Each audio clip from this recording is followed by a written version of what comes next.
Hello, all my beautiful people out there. Welcome to another episode of Burgess&son Podcast. I am Zay for life, and this is Burgess. We are Burgess and Son, father and son.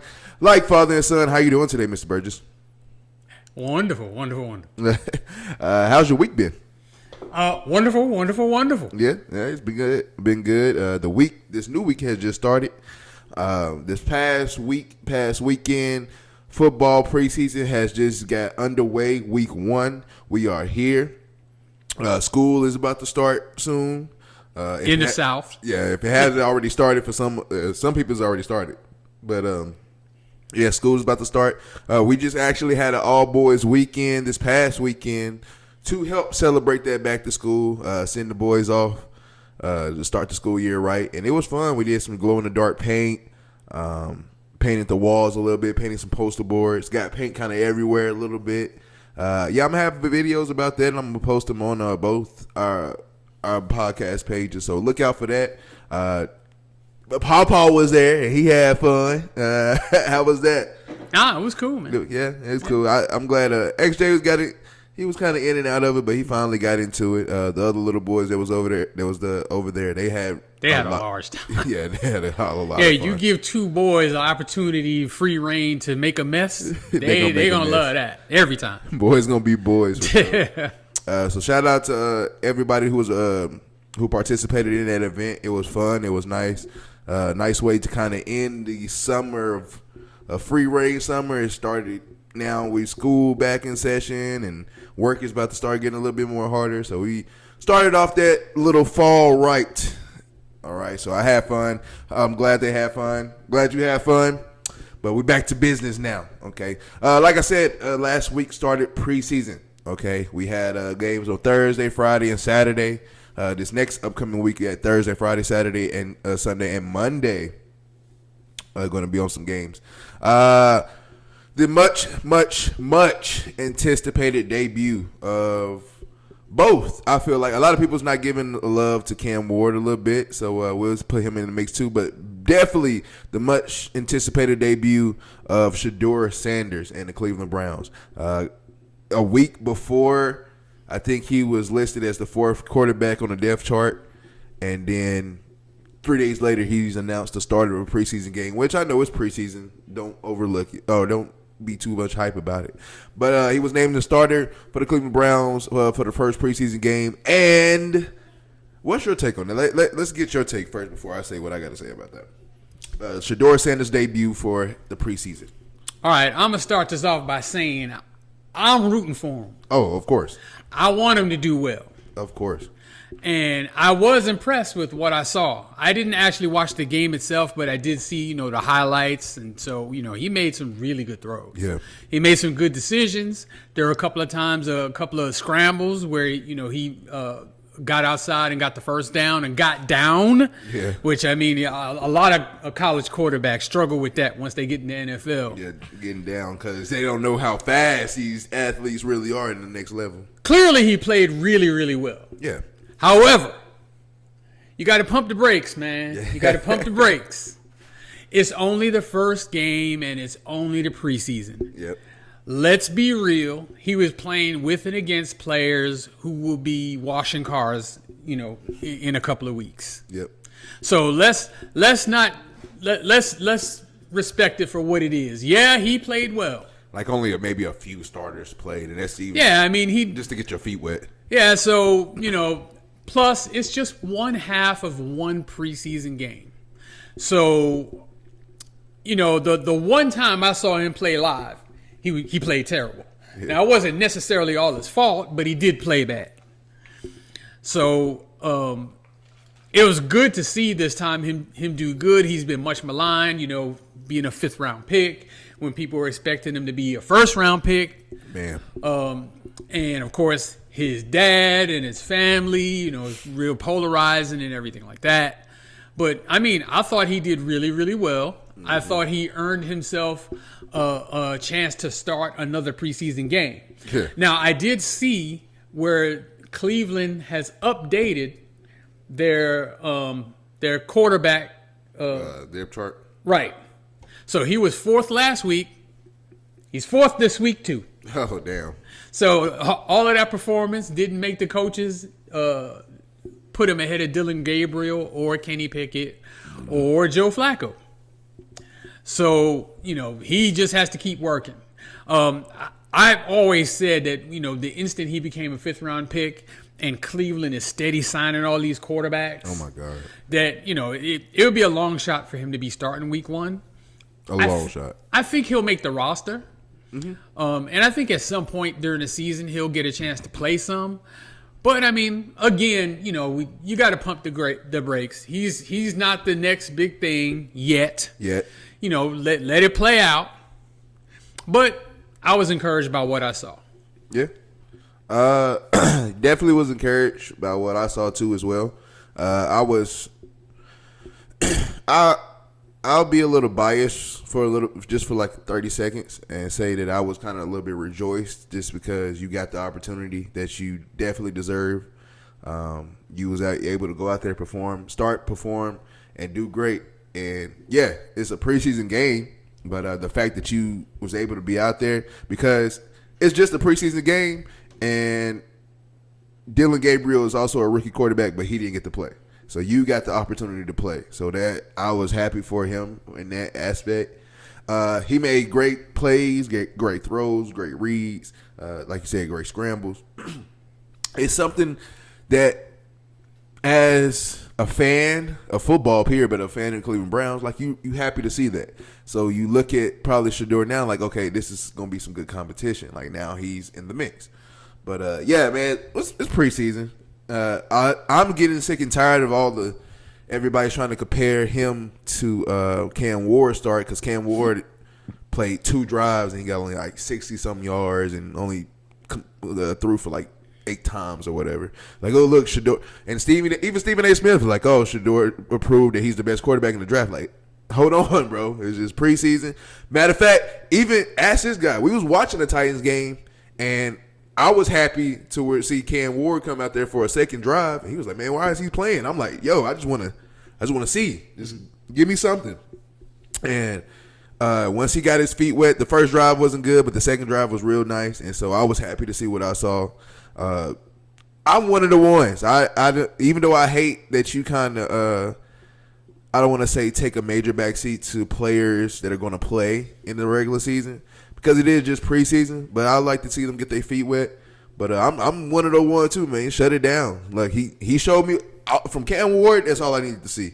Like, Shedeur has a lot of more proving to do. But for Cam, hey, bro, that's all I needed to see. So you good. If he want to play, that's on him. If he want to play another, like, first drive in the next game just to keep your feet wet, that's on him. But, yeah, I'm already good with him. But Shedeur did good. He did great. I hope he keeps performing like this. I think he's going to make the roster. But I don't know about y'all, but I know you said you watched highlights. I was actually watching the game, and I can tell y'all they were in Carolina. And since being in Carolina, it's crazy that when he touched the field and whatever good thing he did, or the Browns, that whole stadium was cheering. You saw the whole stands, Cleveland jerseys, but majority of them had 12 on it. He brings attraction. So if I'm the Cleveland Browns, pay attention to that. I understand, you got to be able to perform good, but if you can win over the crowd, sell tickets, put ass in seats, that's what you're there for. Yeah. And so I definitely was take a stronger look into that, and he's going to be good in my opinion. It's just going to be a matter of time of when he's going to actually be playing. And so hopefully it's sooner than later. But good things coming to those who be patient, and I think Shedeur is a fantastic young man when it comes to patience and being humble about it too. So, yeah, that's my take about it. We got 2 more games in the preseason for him, so I'm going to be watching every one of them because I just want to see what he does and if he does fall off or he gets better. So, yeah, I definitely be watching. I'm a Cleveland Browns fan for the preseason right now. I can't ever claim the Cleveland Browns. And I do want to say something about Cam Ward, and that is outside of Nashville, Tennessee, nobody gives a shit. Nobody. So we can move on to the next topic now. So the next topic is college football, which is also coming down the pipe. Mm-hmm. So we have, I believe, from previous discussions, different opinions on how the NIL affects the college game, whether it's a good thing or a bad thing. Mm-hmm. And so I will allow you to go first, and then I will debunk your weak opinion. You go first. Always the weak opinion, always the strongest. No. NIL deals, are they good or bad for the game? That's a question that's going to be really pretty much asked for the next 5 years. The whole NIL deal thing is going to be still brand new to a lot of people. One thing you got to think about, a lot of your, I guess, the time that football started to become real big and popular during the early 1900s and really 1930s, 40s, and 50s. That's when it started to pop out. But that's when college football was just the shit. So there's still older players or older people that was still alive from that era that's probably not liking it. And then you got young kids that are loving it. So it's always going to be a back and forth with it. For me, NIL, I think it depends on who you are. But at the same time, I think it's good for the game as far as nothing is hidden under the table. So I'm going to see less suspensions for signing footballs, signing jerseys, and all that. You won't see any suspensions. Yeah, you won't see many suspensions as we did in the past. But at the same time, I blame AAU. I blame everything. The fact that we give these kids these big heads, that's what's going to kill it. And a 17-year-old is getting ready to sign a $5 million NIL deal to go play for Texas State. And then Texas State doesn't do anything, but you feel like you're just on top of the world because you make $5 million. That's my problem with it. And that's my problem with a lot of it. Like, we already have the divas in the professional league. Leave them in the professional league. Everybody can't make the professional league. So, yeah, leave that for them. But for college students, you're there to get an education. You're not only education, yes, football or basketball or hockey, whatever you play, it paves your way for your education, but keep it at the education. Not everybody is built for the league, and so people get their money, and they think they are ready for the league, or they think they're bigger than life. And then you get there, and then you're humbly sat down sometimes. Or you might get hurt, and I definitely don't want to see nobody get hurt. But I don't like NILs for the future. Now, I will say, maybe for a different discussion, that extending the playoffs for football, I feel like that's going to bring they think it's going to be a bigger pop than the NIL deals. Just because just look at the schedule we got in week 1. Like, you can afford to lose 2 or 3 games within the first games and still make the playoffs. But that's just another conversation. NIL deal, I'm not for it. What about you? All right, I look at it in 2 different ways. So the first and foremost, I'm a football fan. So as a fan, I can see why people don't like it. Yeah. And, it has to do with the players jumping from team to team. A college football player's career is short anyway. Yeah. Maximum 4 years, sometimes in special situations, 5 years. That's all they get, and then they have to move on to whatever's next for them. Mm-hmm. And so college football fans are the most territorial types of fans that there are. Yep. So they don't necessarily see or understand or are in touch with the business side of things like pro sports fans are. Like, you understand free agents are going to come and go, that type of thing.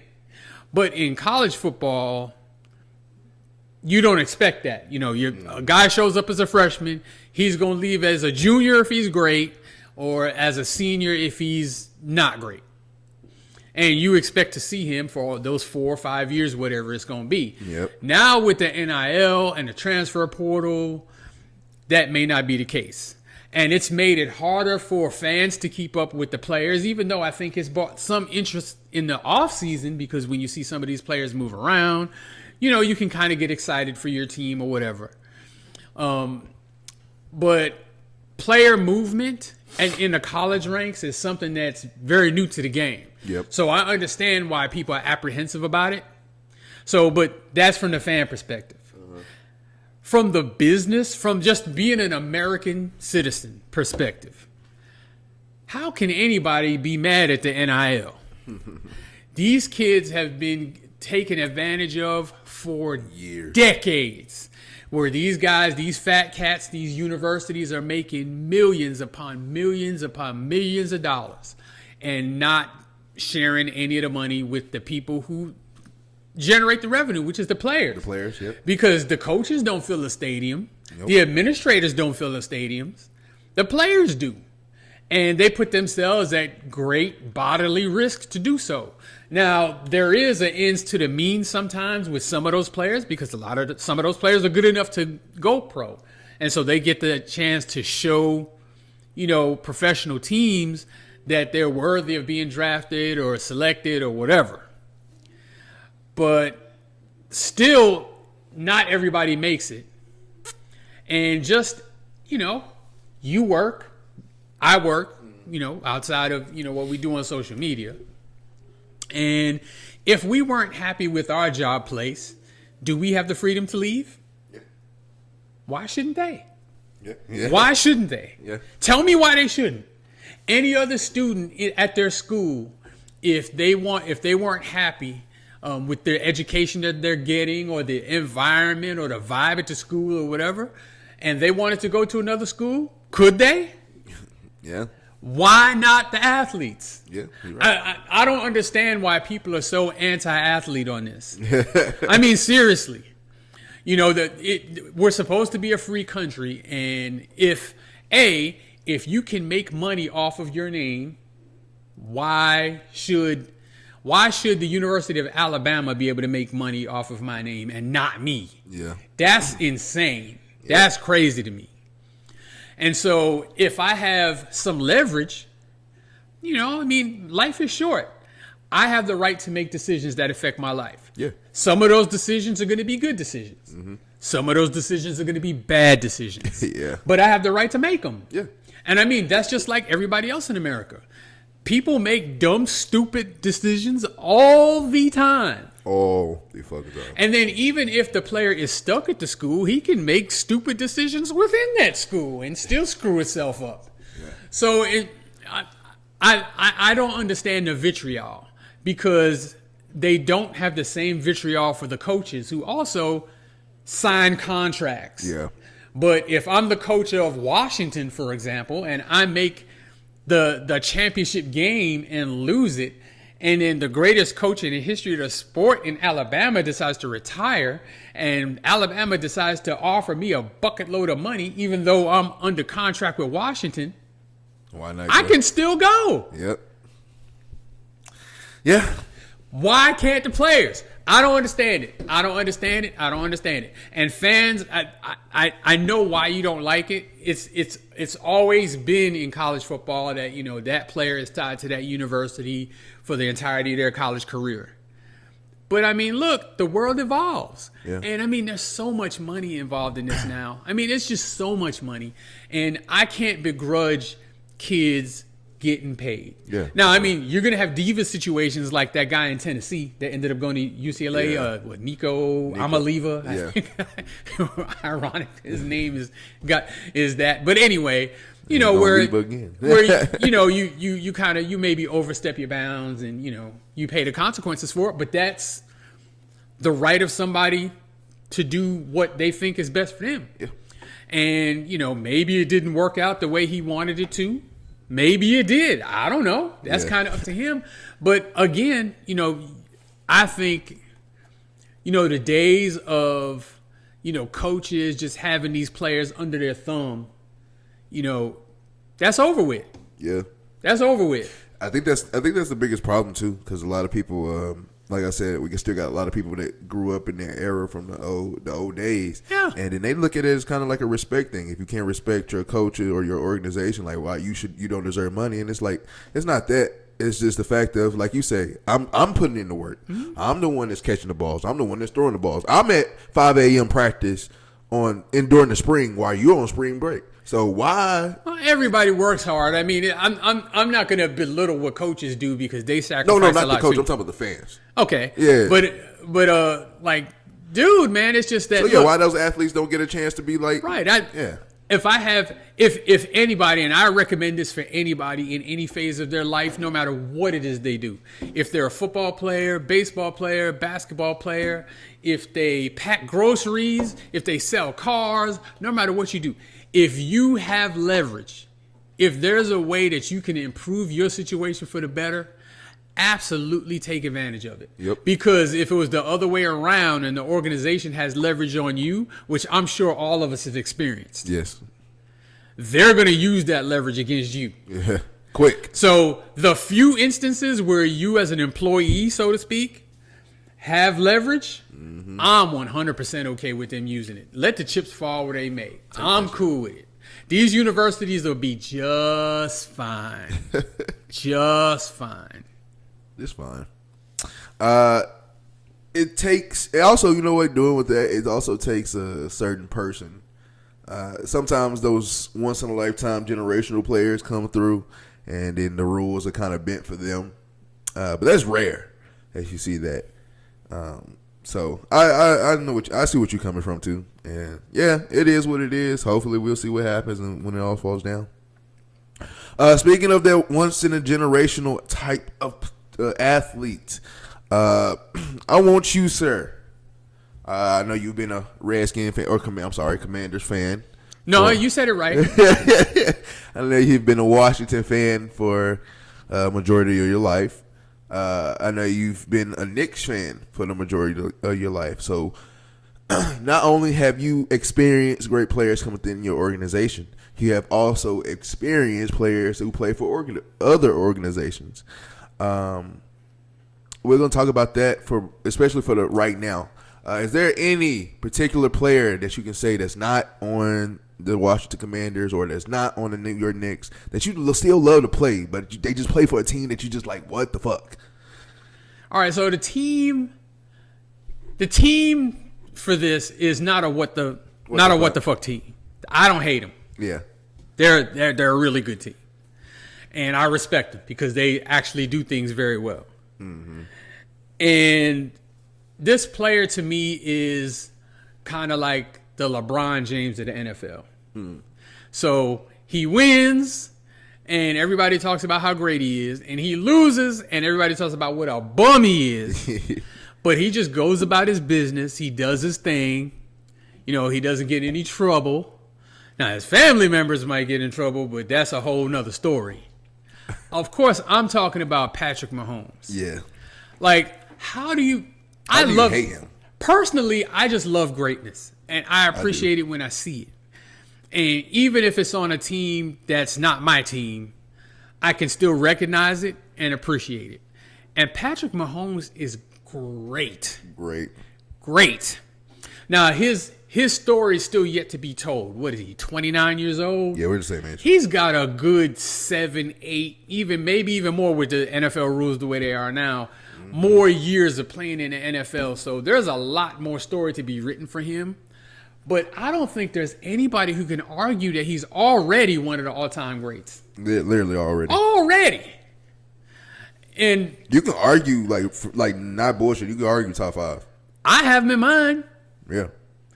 And so, his leadership, he always says the right things. His teammates love him. He makes spectacular plays, look kind of routine. Like some of his scrambles, like when he runs, he looks slow. He looks super slow. And then you like, dude, how the fuck is he getting away from everybody? That run against Tennessee in the AFC Championship game where he broke 30,000 tackles. It almost looked like they weren't trying, but it's the AFC Championship. How pissed off I was. But it's like, dude, it's the NFL. They're trying. And then especially in a play like that, that's the one thing you want to do. He's a runner now. You going to get a lick on the quarterback? Like, that never happens. And they couldn't get him down. He's a big guy. And I mean, just come through in the clutch time and time and time and time again. Dude. So to me, he's my favorite player really in any sport to watch, followed very closely by another NFL player, Lamar Jackson, who I also love. Gosh. They're just very exciting to watch. And they're spectacular. When Lamar Jackson was a free agent and he was going through his thing with Baltimore, and they put that tag on him where you could have gave up two first-round picks to get him. You was like, Washington, please. I'm like, what? What's the hold up? Now, we came out all right with, Jaden Daniels and everything, but I'm just saying. Yeah. Like, I guess off topic. Obviously, there was collusion going on because as valuable as the quarterback position is, and you've got a top 5 quarterback who's 26, I think he was 26, 27 at the time, or he may not even be that old now, but he was young. He's just now obviously very young and not even really in his prime yet. And he's available to you. All you have to do is make this trade. And Baltimore, it's already laid out what you got to give up, so there's not a whole lot of negotiating. Mm-mm. Nobody made a move, and that was just ridiculous to me. Especially Washington. Yeah, well, there's a lot of teams that needed quarterbacks. I mean, we weren't the only one at the time. But, I'm like, what are we thinking? But, we still had Snyder. Snyder is an idiot. You still don't like him? I can't stand him. Wow. I can't stand him. I think Cowboy fans and Redskins fans have that in common. Titans fans. Except for the Cowboys ain't never getting rid of Jerry Jones because even when he dies, his son's going to take over. So it's just going to be more of the same. I hate that I can't. I mean, I can talk about my owner, but I really can't because as soon as you talk about, because she's a woman, and then you get that little, what a woman can't do, it, man. And I'm not trying to go through all that. Well, I mean, you can criticize the moves without criticizing her being a female. But anyway, back on topic. Oh, yeah. Who's your favorite athlete that's played for a team that you don't root for? So actually, my team is going to be a what the fuck team because what the fuck, and I hate them. But at the same time, hating the team, I don't hate the player. Like you said, I appreciate greatness all the time. That my wife is a Chiefs fan. And they Chiefs and the Titans, we got history. We played playoffs, we played in the regular season. So we don't really, but dude, I'll just watching Patrick Mahomes play. I love to watch him play. But also, are we agreeing? Wait, hold on. I'm just saying, period. Okay. But yes, I agree that Patrick Mahomes is one of the top players. I love watching him play. But my player is actually a player that's 3 hours from here. He probably is going to be traded somewhere because he just requested a trade. But right now, he's still a part of the Dallas Cowboys. Micah Parsons, I love watching Micah Parsons play. I'm kind of shocked by that. But you know what? I'm not shocked by that. Dude, continue. And you know me, being a defensive end myself, being a defensive player, being actually at the time to where I was getting recruited to where I was actually playing linebacker. And then a couple of camps, I went to linebacker coverage for the nickel corner as well as playing defense. So I was doing hybrid shit early. And so seeing somebody able to do a hybrid of what he can do at a professional level, it's amazing. This man can he's getting paid to go get the quarterback. So he gets the quarterback at a high level. He can play linebacker, like stand-up linebacker, middle linebacker if you need him to. He can go cover a running back if you need him to. He can cover a wide receiver. I've seen him do that. Exactly. A freak of an athlete. Mm-hmm. Dude, it's just he plays for the Cowboys. I just can't get past that. Like, ugh. And then he defends. I don't know about now, but he defends him. Like, he's always like, oh, yeah, we good this year. We make, like, shut up. But other than that, watching Micah Parsons play is like that's the only reason that I actually dial into Cowboys games. Like, I want to see how many sacks is he going to get, what he's going to do. The game that was, him and C.J. Stroud always had their little podcast going on last season, and they're doing the same thing this year too. But seeing how they was talking trash back and forth, man, I was glued to that game just to see how many sacks he's going to get in that game. But yeah, Micah Parsons is probably, I would say the best defensive player in the league, in my opinion. Now, of course, you got Myles Garrett, T.J. Watt, those guys who actually won Defensive Player of the Years, and I get that. But man, watching Micah Parsons, it's a work of art, man.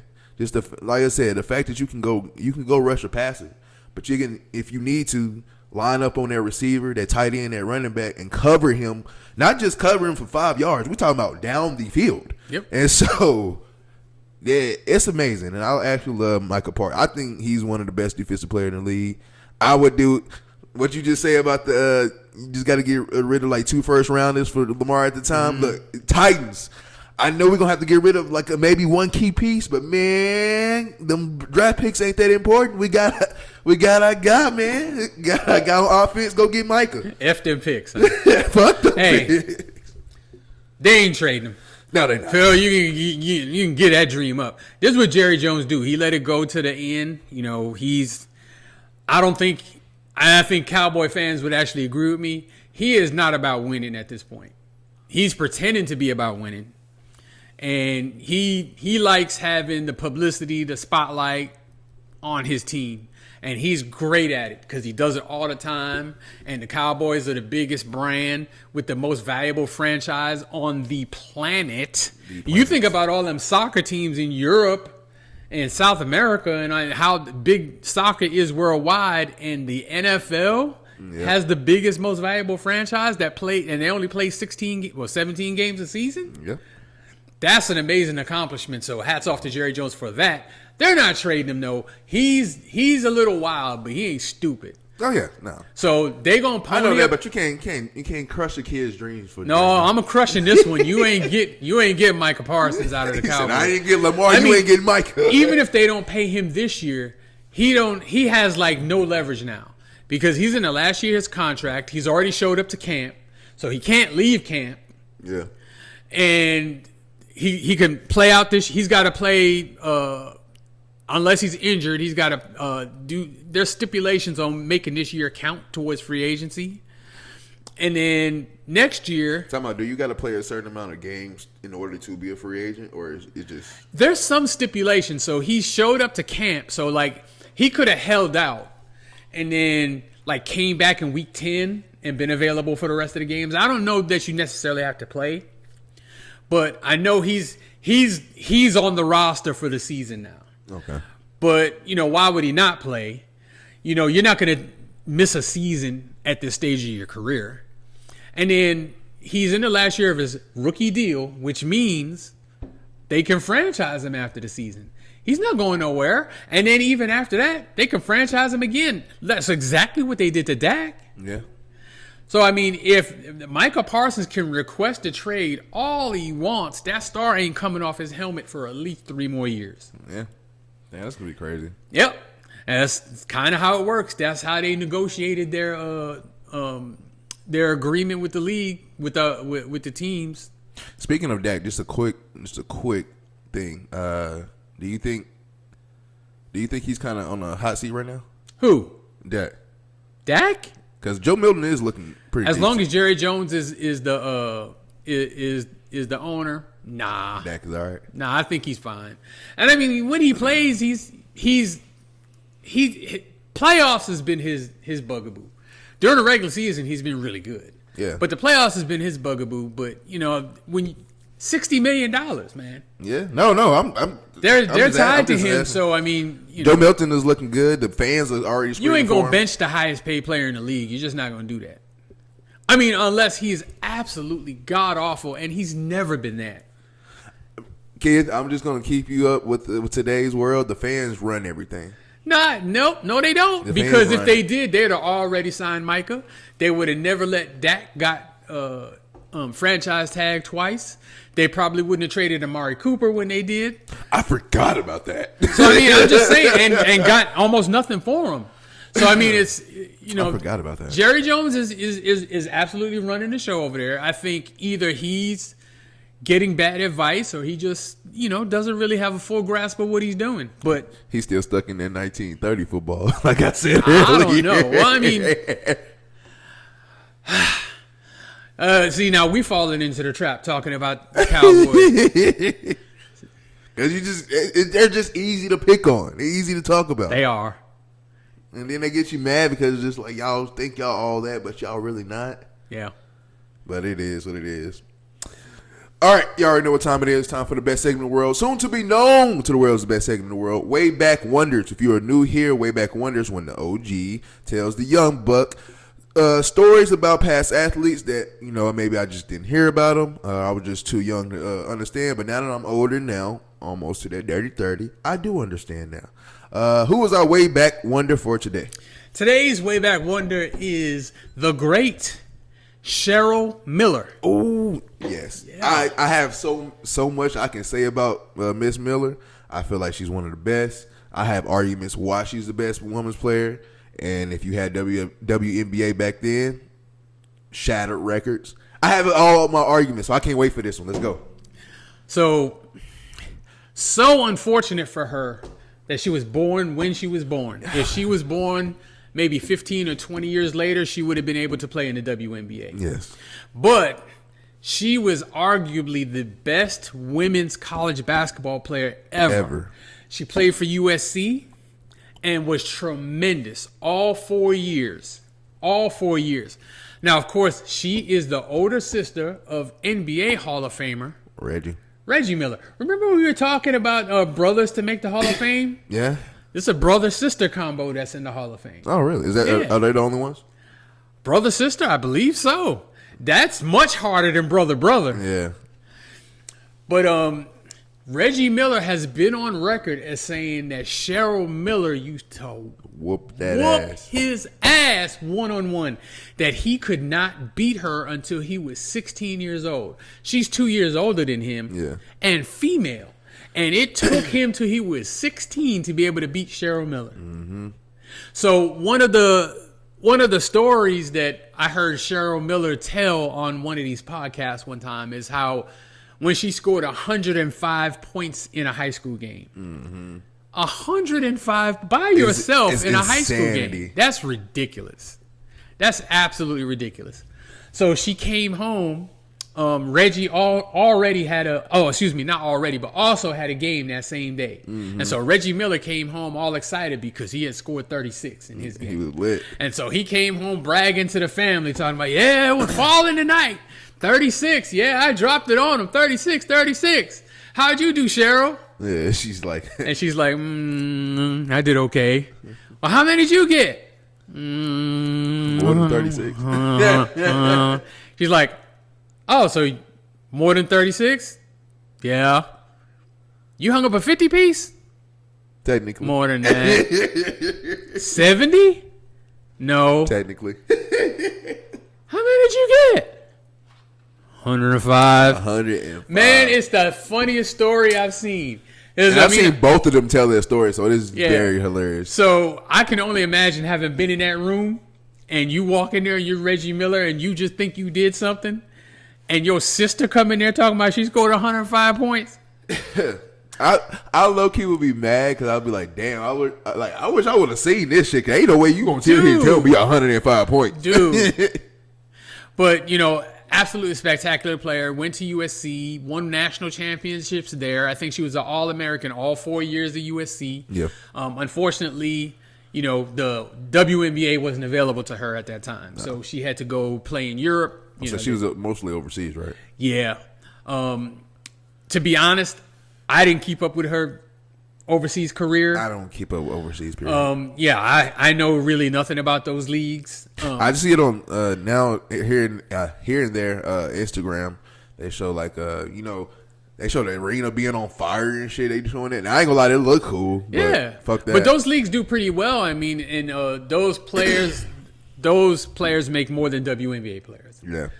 But in any case, of course, she went on to a broadcasting career, a really good broadcasting career, with multiple networks. Wasn't she a coach too? Calling games, yeah, I believe she was. But she is one of the all-time great women's players. Even though that Jerry curl got me, when she was playing in them early '80s with that Jerry curl. That's it. Yeah, I mean, hey, dude. Not the Jerry curl. Yeah, I mean, that's what it was at that time, man. Michael Jackson had, all these heads greasy. I don't know what else to tell you. Just let yourself Man, it wasn't that bad. Now, she wasn't going to leave a stain on the couch it don't look like. Probably maybe a sweat stain, but she wasn't leaving no activator stain on it. It wasn't that bad. But, I mean, even her teammates marveled at, how talented she was, how driven she was. I mean, because imagine how good you have to be a female, have a brother who would eventually become a Hall of Fame NBA player. And he couldn't beat you until he reached his manhood.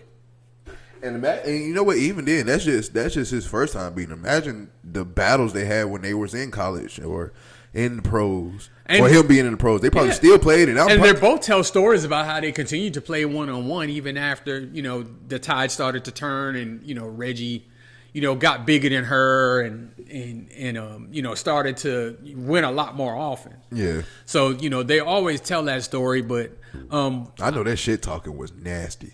Oh my God. Yeah, because Reggie don't hold back. Reggie don't give a fuck. I don't think she did either. He probably got a lot of it from her because I can see her talk, letting him know what's going on when he was 12 and she was putting it on him. I can. Because, Reggie definitely, he talk some smack. So I can only imagine Cheryl.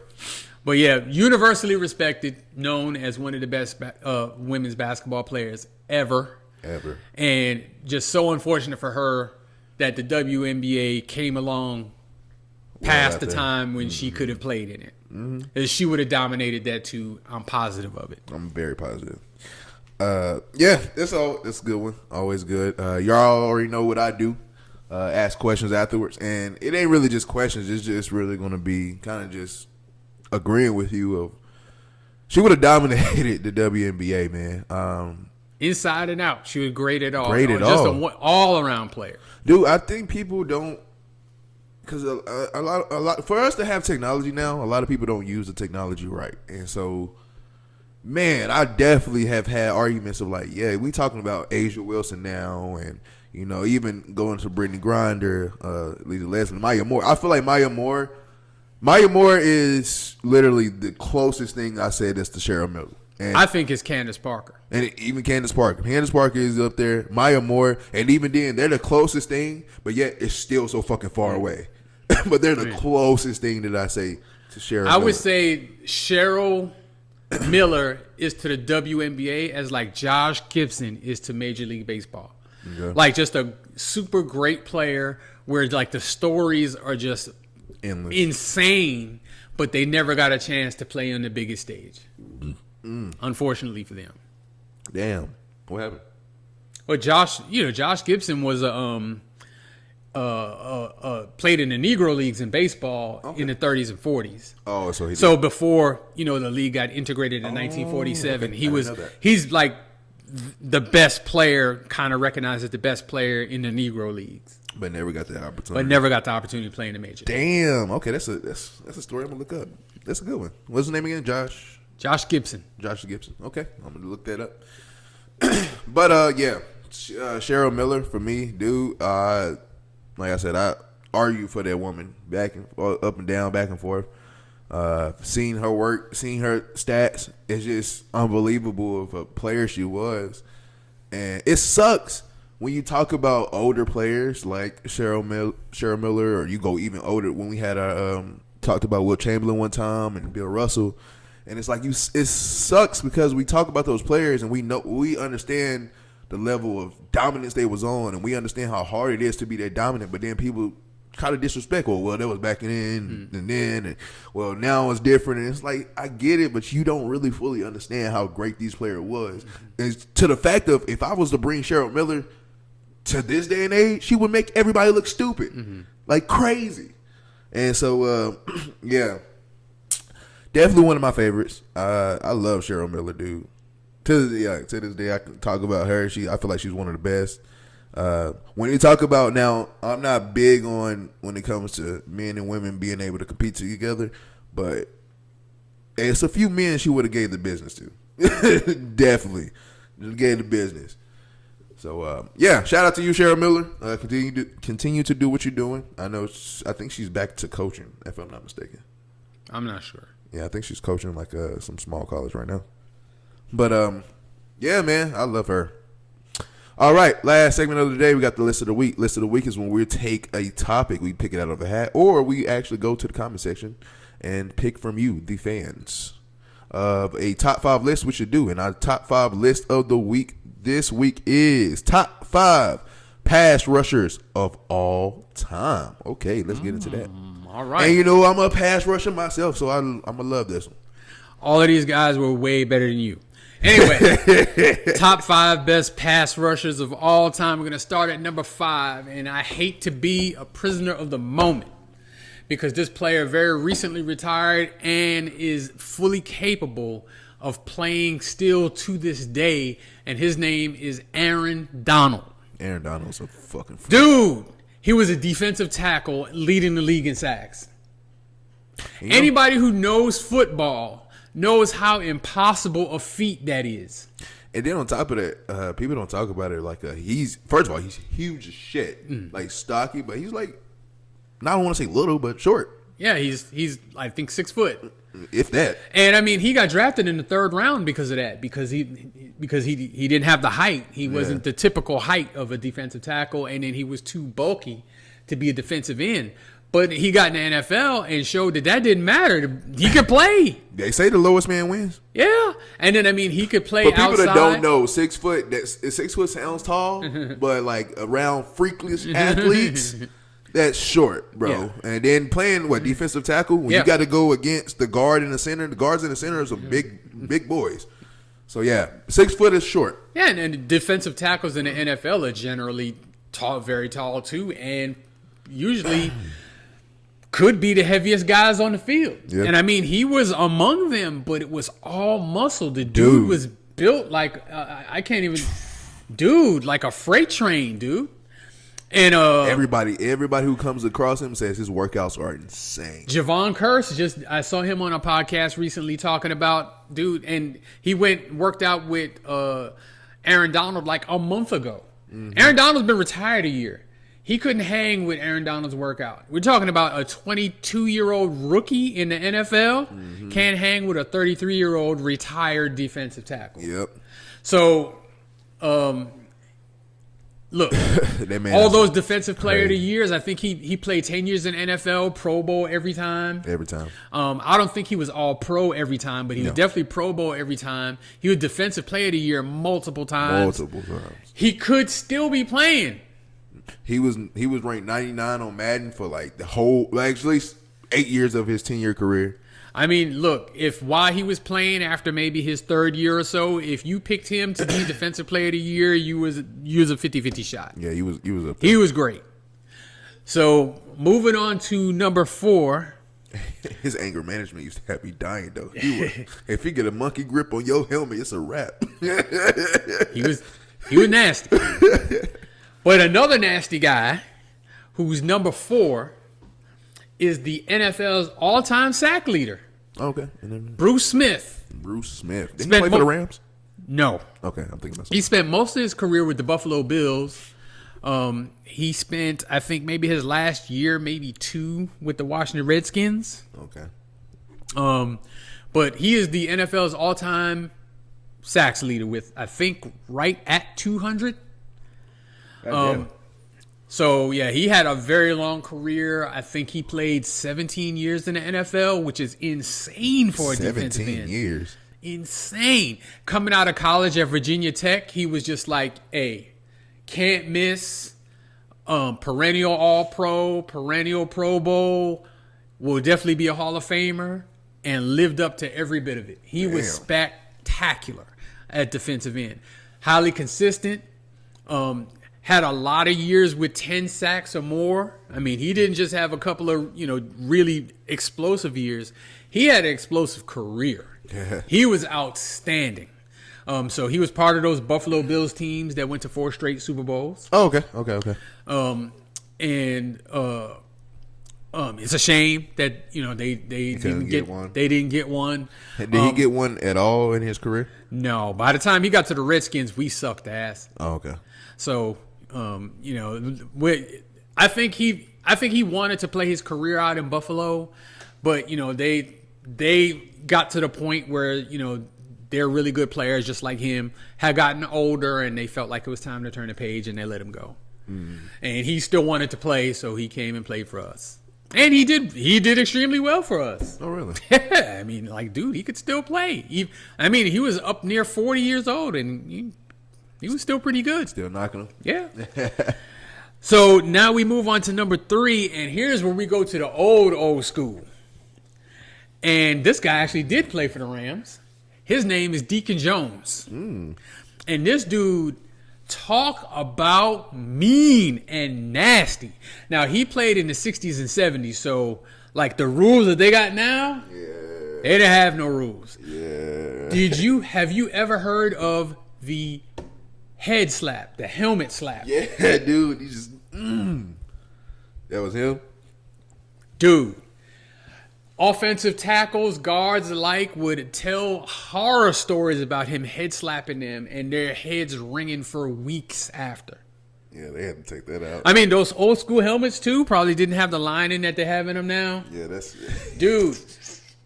You mad as hell. You ringing. You like... Imagine getting that hit in the head. You got to go back out there for the next play. Like, shit. All right, and it wasn't just the offensive lineman that he was messing up.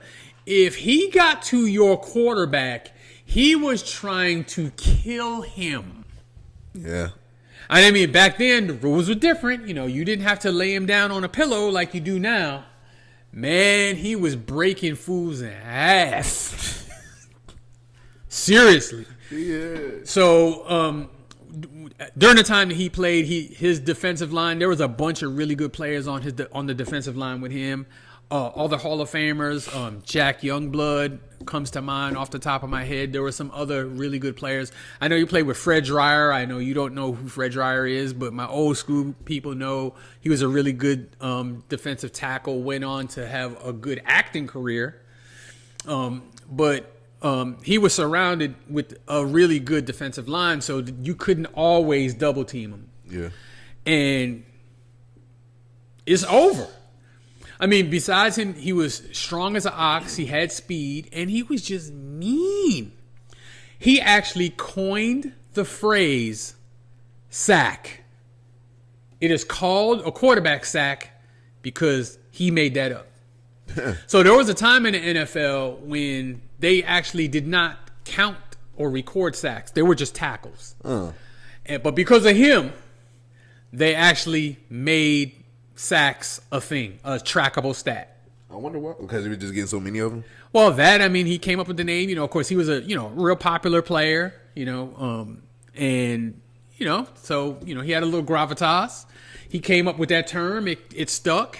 And, dude, that's a, you know how serious a sack is. Yeah. That's a drive killer, a turnover creator. Like, dude, those are big deals. Yeah, sacks ain't either. They can make or break. Yeah. A game. Absolutely. It's a game wrecking play. Or can be. Yeah. But anyway, so up until number 2 came along, he was pretty much considered the best defensive end that's ever played. Mm-hmm. Until the great Reggie White came along, who is number 2.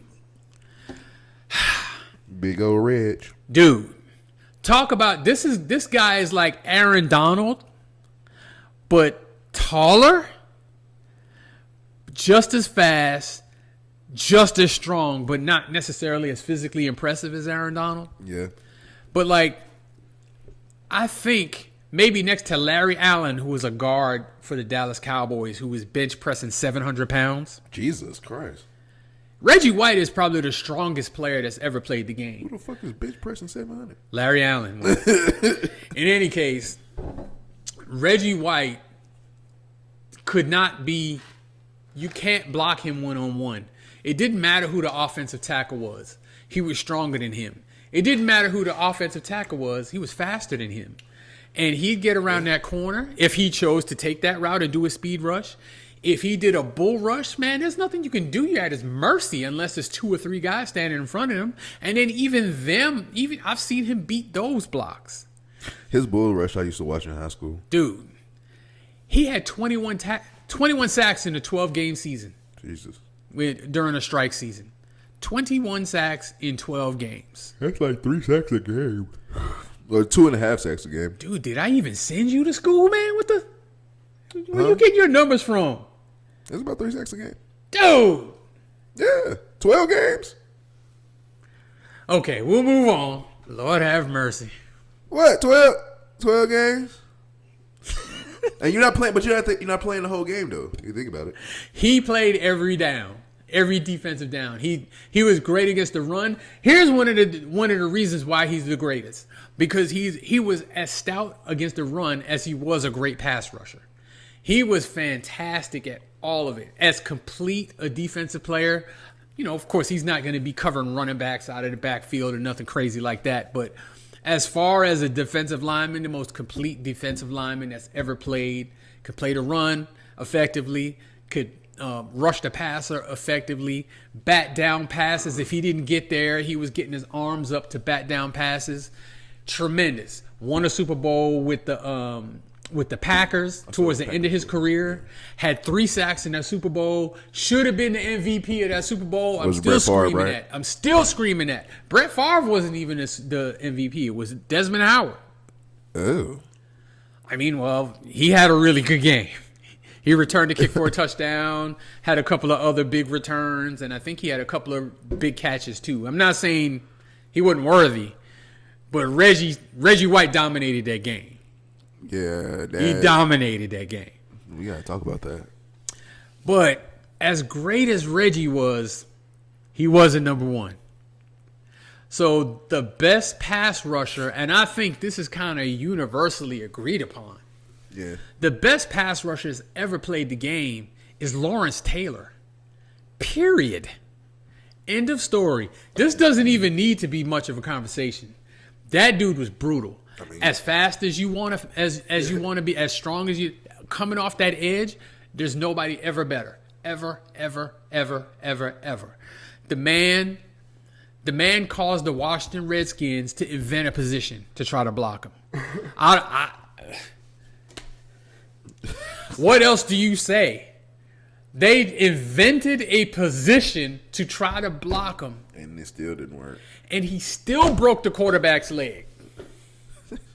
Still didn't work.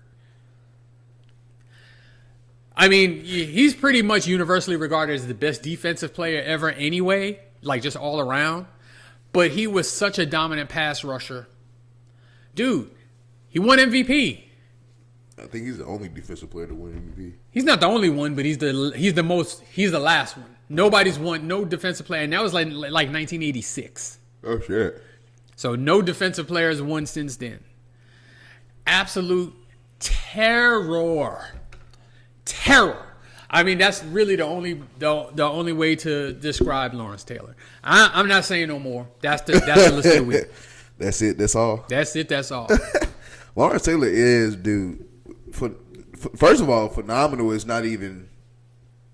No, I don't even think that's a word for Lawrence Taylor. I bet the time that when he does pass away and leave us, even God gonna be like, oh hell no, this motherfucker. I don't know if that's where he going. Somebody ain't going. I don't know if that's where he going. Somebody gonna be mad to see him. Yeah. Somebody is. That was a good list. Pass rushers. Any honorable mentions that you didn't put in on there? I mean, there's some other really good ones. Let's see, off the top of my head. Our most recent one I can just say, maybe Von Miller. Von Miller's tremendous. And a commander. Hey, there you go. Yeah, Von Miller, another game-changing, dominating. Game-changing, too, yeah, dude. Yeah, he's Super Bowl MVP. They don't just give them away for no reason. Dude, you can put me on a spot here. I mean, there's so many, and I can't even come off the top of the head with, like, one. Yeah. Well, Derek Brooks wasn't really on the edge, but Simeon Rice, that's one who came off the edge and was ugh. Jared Allen just got in the Hall of Fame. That's another. Julius Peppers. Oh, Julius Peppers, another one. Nasty.